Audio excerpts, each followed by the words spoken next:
How are you going to plead? Girls, can you tell us how you're going to plead? Girls, how are you going to plead, do you think? What are you going to say? Hello? How are you going to plead, girls? August 6th, 2013. Lima Airport, Peru. 9:23 a.m. Two British girls are walking through security. Bright pink suitcases, suntanned, smiling like they're heading to a music festival. One of them posts an Instagram story. Caption reads, "South America, here we come." What she doesn't know, what neither of them know, is that in exactly 8 minutes, armed police will surround them. In 9 minutes, they'll be in handcuffs. In 10 minutes, they'll be crying on camera, begging the world to believe they're innocent. And in 11 minutes, 11.5 kilograms of pure cocaine will be spread across an inspection table. £1.5 million worth. But here's where this gets twisted. These aren't hardened criminals. They're 19 and 20 years old, working in Ibiza beach bars, earning 50 quid a night, serving drinks to drunk British tourists. 3 weeks ago, they were posting bikini photos on Instagram. Now they're about to become two of the most hated people in Britain. Because when those handcuffs go on, when those cameras start rolling, they're going to tell the world they were kidnapped, held at gunpoint by a cartel, forced to carry those bags or they'd be killed. The British tabloids will scream, "Bring our girls home." Their families will go on national television, crying, begging, "Our daughters are innocent." The entire country will rally behind them. Reid and Michaella McCollum have stressed their innocence. I was forced to take these bags in my luggage. They face possible 15-year jail sentences for allegedly attempting to smuggle drugs. And then, 3 years later, one of them will finally admit the truth. They lied about all of it. This is the story of Michaella McCollum and Reid, the Peru Two. And what really happened in that airport is darker, messier, and more calculating than anyone imagined. By the end of this, you'll know exactly how two British teenagers became international drug mules, how they nearly got away with it, and why it's still happening to British kids right now. Stay with me, because this case has more twists than you think. If you're into UK crime content like this, go ahead and subscribe. We break down Britain's most shocking crimes every week. Just hit that button and turn on notification so you don't miss the next one. Summer 2013, Ibiza. Michaella McCollum from Dungannon, Northern Ireland. Reid from Lenzie, Scotland. Both dropped out of college. Both working beach bars in San Antonio for 50 quid a night. Rent, 600 quid a month. Drinks, £15 each. Clubs, 50 quid entry. You're earning 300 quid a week if you're lucky. The maths doesn't work. You're constantly broke, constantly stressed. So when someone offers you £10,000 for a week's work, you listen. Late July 2013. Amnesia nightclub in Ibiza town. A man approaches Michaella at the bar, mid-30s, well-dressed, expensive watch. His name's Jake. He buys her a drink, makes small talk, then gets to the point. Do you want to make some real money? He says he works with luxury fashion brands. They need people to transport goods from Spain to South America for wealthy clients avoiding import taxes. Technically illegal, but harmless. Rich people do it all the time. £10,000, cash, 5 days work. Michaella texts Melissa. Met this guy. Says he can get us 10 grand for a trip to South America. Sounds mad, but he seems legit. Over the next few days, Jake stays in touch over WhatsApp. All expenses paid. Flights, hotels, everything sorted. You just pick up some packages in Mallorca, fly them to Peru, drop them off, come home. I've sent loads of girls already. Never had a problem. Totally safe. That last line is the hook. If 20 other girls did it safely, it must be legitimate, right? Wrong. But they don't know that. They see 10 grand and a week away from serving drinks. They're 20 years old. The part of your brain that says this is mental, not fully developed yet. The part that says 10 grand sounds amazing, running at full capacity. They say yes. 27th of July, they agree. 31st of July, they fly Ibiza to Majorca. Jake meets them at the airport, hands them 2 bright pink suitcases. Your packages. The girls don't open them. Jake says the contents are pre-sealed for customs. Opening them would break the seal. 10 grand is 10 grand. 2nd of August, they board a flight to Lima via Paris. Michaella posts on Instagram from the airport. She's grinning. Caption: South America, here we come. They're carrying 1.5 million pounds of cocaine. And years later, Michaella would admit, deep down, she knew. You don't get paid £10,000 to deliver handbags. You know something's off. You just choose not to think about it. For 3 years after this, Michaella swore she was innocent, kidnapped, held at gunpoint. The British press believed every word. Daily Mail, The Sun, The Mirror, BBC, ITV. Everyone. Her mum went on this morning. My daughter is innocent. Please help bring her home. The entire country rallied behind them. Then in 2016, Michaella finally told the truth. And it was nothing like what she'd claimed. But first, you need to see what happened when they landed. Drop a comment right now if you think it's possible to carry 11 kilos of cocaine and genuinely not know. Because that's the question that divided Britain for years. 6th of August 2013, Lima Airport, 9:26 a.m. Michaella and Melissa walk through arrivals, pulling those bright pink suitcases. They stand out immediately. 2 young white girls, tanned, Western clothes. In an airport full of Peruvians, they might as well have neon signs above their heads. Peru's anti-narcotics police notice. Peru produces over 400 tons of cocaine yearly. Lima Airport is the primary export route. The authorities profile everyone. Young foreigners traveling alone, short trips, nervous behavior, expensive bags that don't match the person. Michaella and Melissa tick every box. Officer Carlos Gutierrez approaches. Passports, please. Melissa's hand is shaking. Michaella won't make eye contact. Open your bags. Pink suitcases hit the table with a heavy thud. Officer Gutierrez unzips the first one. On top, clothes, toiletries, normal stuff. But the bag weighs 15 kilos, far too heavy. He presses the bottom, rigid, unnatural. He pulls out a blade, cuts into the lining. White powder spills onto the table. Michaella's face goes white. Melissa starts sobbing. Second suitcase, same thing. 5.8 kilos in Michaella's bag, 5.7 in Melissa's. 11.5 kilograms total, 99.8% pure. Maximum penalty in Peru, 25 years. Michaella tries to speak. I don't know what that is. We didn't pack that. But she knows exactly what it is. Armed police surround them. Handcuffs go on. Cameras start rolling. And that's when the lie begins. 7th of August. The Peruvian authorities hold a press conference. Michaella and Melissa, surrounded by armed guards, tell their story. Michaella's crying, Northern Irish accent thick with emotion.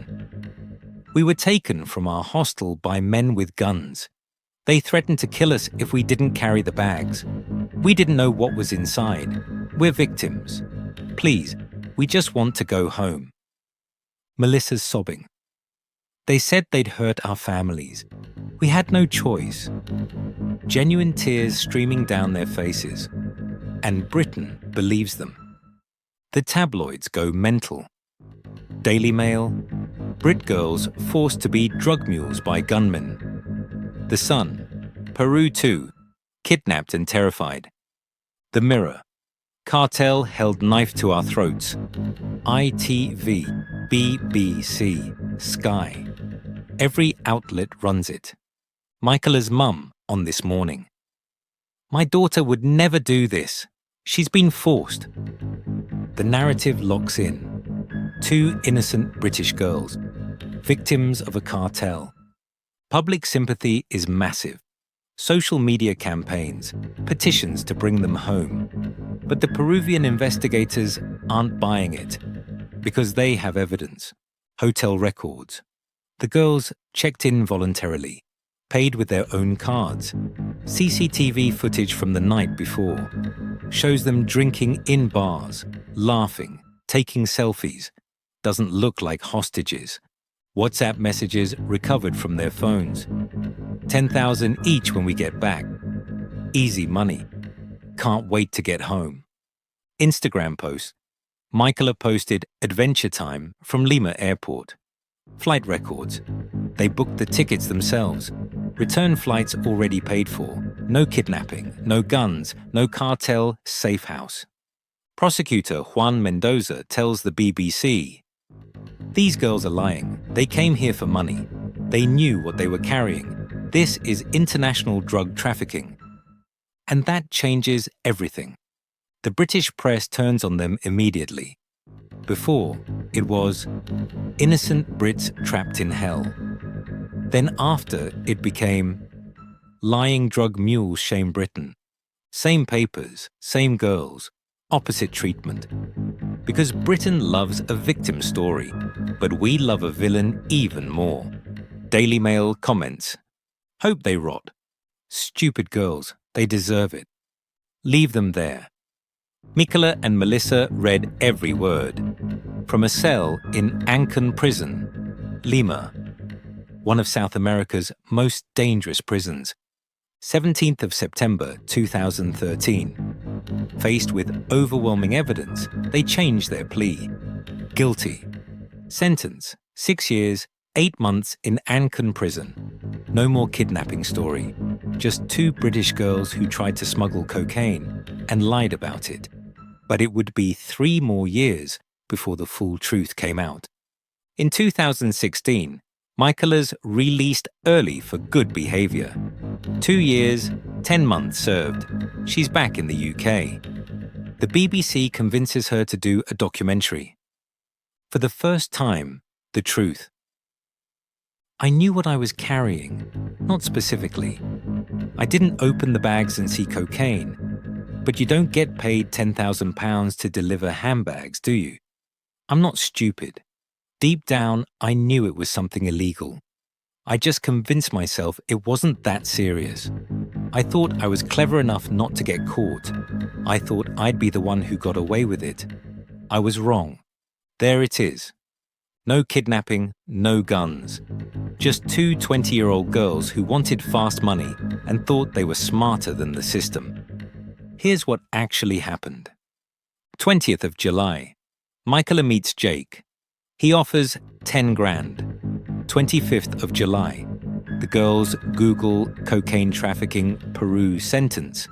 They know the risks. 27th of July. They agree. 1st of August. Jake hands them the suitcases. They don't open them because if they don't see what's inside, they can claim ignorance if caught. Plausible deniability. 2nd of August. Fly to Lima. Instagram the whole trip. 6th of August. Arrested. The plan. Fly to Peru as tourists. Collect suitcases. Fly back. Deliver to contacts in Ibiza. Collect 10 grand each. Done. Except it wasn't. Because here's what they didn't know. They weren't the main shipment. They were decoys. While 2 obvious British girls in pink suitcases got arrested with 11 kilos. 3 experienced mules, older, Peruvian, blending in, flew out with 50 kilograms in commercial cargo. Those mules made it through. The cartel sacrificed Michaella and Melissa to create a distraction. While security focused on two crying British girls, the real shipment slipped through. £10,000 wasn't payment. It was compensation for taking the fall. And the girls had no idea. So they knew. They lied. They got caught. They served time. Justice served, right? Not quite. Michaella served less than 3 years. Got released. Came back to the UK in December 2016 and became a celebrity. Within 6 months, she's on national television. In 2017, book deal. You'll Never See Daylight Again becomes a Sunday Times bestseller, £50,000 to £70,000. In 2017, This Morning, Loose Women and BBC Docs. She got paid every time. In 2018, BBC releases High documentary. She's paid as contributor. From 2020 to 2024, she became an Instagram influencer, had 400,000 followers, sponsored posts, current net worth £500,000. Britain loses its mind. Daily Mail comments explode. She's profiting from drug trafficking. Disgusting. Commit a crime, write a book, get rich. She should still be in prison, not on Instagram. But also, she was 20. She made a mistake. She served her time. Everyone deserves a second chance. The real criminals were never caught. She was just a pawn. Britain splits into two camps. Team Redemption believed she was young, exploited, served her punishment. That's rehabilitation. Team Accountability believed she trafficked £1.5 million of cocaine, lied about kidnapping, now profits from her crime. That's glorification. Michaella addressed this in 2021. I know people hate that I've moved on, but I paid my debt to society. I lost 3 years in a foreign prison. I'm not spending the rest of my life apologizing. Fair point or tone deaf? Depends on whether you've been affected by drug addiction. Let's talk about what 11.5 kilograms of cocaine actually means. 115,000 individual doses, £1.5 million street value. That money funds county lines, knife crime, human trafficking, police corruption. According to the Office for National Statistics, 300,000 people in the UK dependent on cocaine, 840 cocaine-related deaths in 2022, up 30% from 2019, 15,000 NHS admissions for treatment yearly, cost to taxpayers, over £1 billion annually. Michaella never met any of those people, never visited the mother in Salford who lost custody because of cocaine addiction, never attended the funeral of the 19-year-old who overdosed in Cardiff, never saw the teenager in Liverpool recruited by county lines to pay off debts. She just saw 10 grand and a week in the sun. To her, it was victimless. Tell that to the families. That's the part her 400,000 Instagram followers don't see. So where does that leave us? Michaella McCollum made a choice at 20 that destroyed 3 years of her life. Lied, got caught, served time, rebuilt into a £500,000 career. Cautionary tale, redemption story, or criminal who got away with it. Depends who you ask. But here's what's not up for debate. The cartel members who recruited her, never caught. Jake from Ibiza, never identified. The 50 kilos that made it through, sold on British streets. Michaella was a pawn. The real players are still in the game. Right now. If you know someone heading to Ibiza, Magaluf, Marbella this summer, share this video. The cartels are still recruiting British workers. On Instagram, on Tinder, in nightclub toilets in San Antonio. Looking for the next Michaella McCollum. Red flags, strangers offering easy money abroad. Just carry this package for thousands of pounds. all expenses paid trips with vague job descriptions. Everyone does it. Totally safe. Requests to carry luggage you haven't packed. If it sounds too good to be true, you're about to become an unpaid prison sentence for a millionaire drug lord. Final question. Does Michaella deserve her success now, or should she still be in prison? Drop your answer in the comments.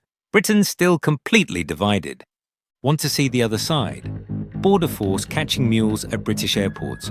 Full playlist in the description. Heathrow busts, Gatwick arrests, Manchester seizures.